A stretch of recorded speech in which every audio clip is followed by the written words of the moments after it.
Isang mahalagang salita, isang salita na minsan hindi magawa. Nagmimistulang isang puno na kailangan tumayo at hindi maaaring umupo. Hiling na pahinga, gaan ng loob ay hindi ko madama. Sa pagbuhang liwayway, panibagong pagsubok na naman ang naghihintay. Uuwing pagod na pagod, isipan ay tuyot, mga paang walang pahinga kakakayod. Akalaing malarobot, ngunit ito'y durog na durog.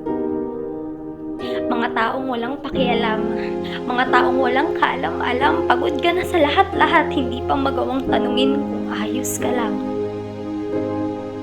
Kadalasan, sa mga kabataan, maging sa pag-aaral ay pinagdududahan. Hindi ba totoo?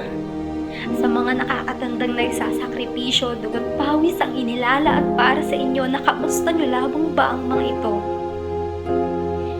Pahingang hinihiling na lang ng karamihan. Pahinga na minsan sa iba ay isang katamaran, lalo na kung makikita sa kabataan. Sa totoo lang,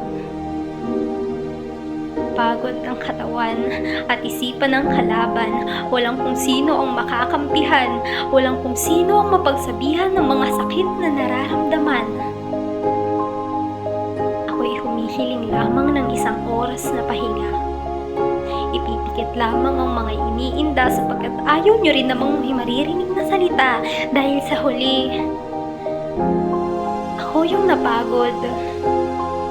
Ako pa yung walang pahinga.